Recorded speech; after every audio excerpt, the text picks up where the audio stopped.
प्यारे बहनों और भाइयों, मेरा नमस्कार स्वीकार हो। देखिए, आज हमारे मोबाइल की प्रॉब्लम हल हो गई है। कोई ऐसा पैसा भी नहीं लगा इसमें, बस 10-20 रुपए का काम था। तो कहने का मेरा मतलब ये है कि देखिए, आज हम आपके लिए बता रहे हैं आत्मज्ञान के लिए पात्रता कितनी ज़रूरी है। देखिए, यदि पात्र उत्तम और श्रेष्ठ नहीं होगा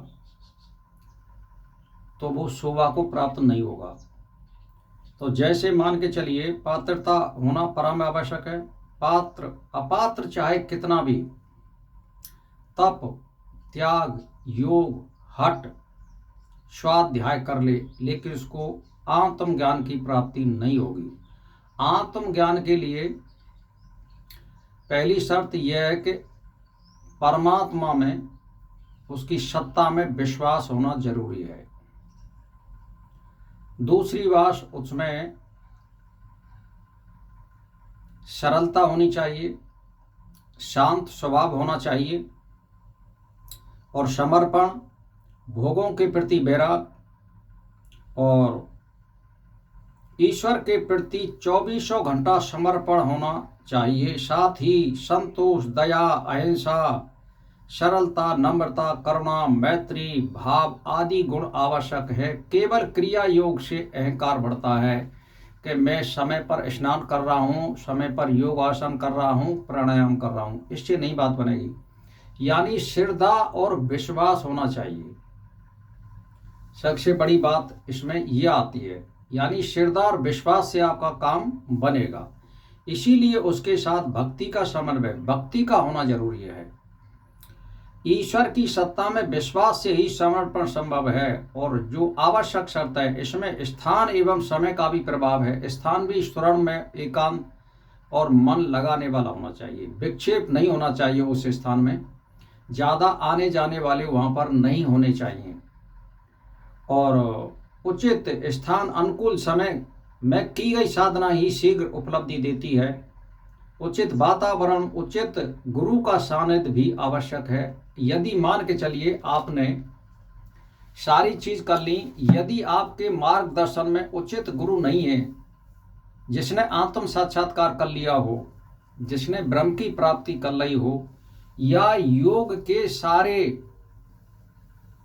सोपान कर चुका हो, उसकी सानिध्य में यदि आप योग करते हैं या परमात्मा का साक्षात्कार करना चाहते हैं या आत्मज्ञान प्राप्त करना चाहते हैं, तो ये आवश्यक है जो मैंने आपके लिए गुण बताए हैं। और उसके लिए गुरु होना भी आवश्यक है। गुरु के लिए मैं कल वीडियो बनाऊंगा कि वो कैसा होना चाहिए और वो कौन होना चाहिए। आज मैं आपके लिए जो बता रहा हूं, आत्मज्ञान के लिए पात्र व्यक्ति कौन सा होना चाहिए। आत्मज्ञान के लिए सबसे बड़ी बात यह है, जो ईश्वर की सत्ता में विश्वास नहीं करता है वो अपात्र है। जो दयावान नहीं है वो अपात्र है। आत्म समर्पण नहीं करता है वो अपात्र है। इसमें सहज और सरल और अहिंसा करने वाला होना चाहिए, हिंसा करने वाला नहीं होना चाहिए। शांति प्रिय होना चाहिए, क्रोधी नहीं होना चाहिए। और सबसे जो बात है इसमें, इनका जब समावेश होगा तो अष्टांग योग माना जाएगा।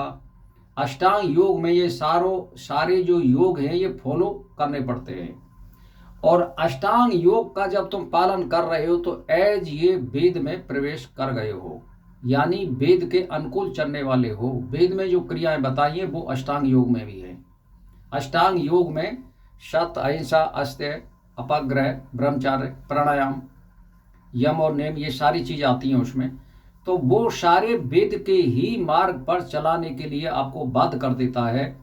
रही बात ऐसी साकार का भजन करें कि निराकार का करें, और आत्मज्ञान आपको करना चाहते हैं तो आत्मज्ञान भाई साकार में तो होगा नहीं। आत्मज्ञान तो आपको समझना पड़ेगा साकार और निराकार क्या है। साकार जो है हम तुम बैठे हैं वो साकार है। निराकार ही सबका मूल है, वहीं से निकले हैं।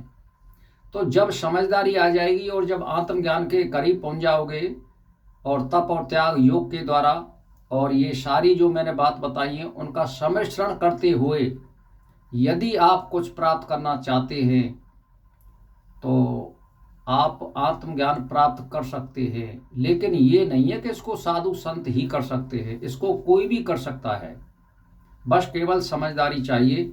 इसमें ये कोई ज़रूरी नहीं है कि आडंबर करने वाला भी होगा या भाई चुटिया वाला होगा या दाढ़ी रखाने वाला होगा या तिलक लगाने वाला, ऐसा कुछ नहीं है इसमें। तो भाई और बहनों, सोचो समझो और ज्ञान लो और आगे बढ़ो और सबको अपना समझो। यहाँ से कोई लेकर के नहीं गया है, ना लेके जाएगा। तो भाई और बहनों, मेरा इसी के साथ नमस्कार स्वीकार हो।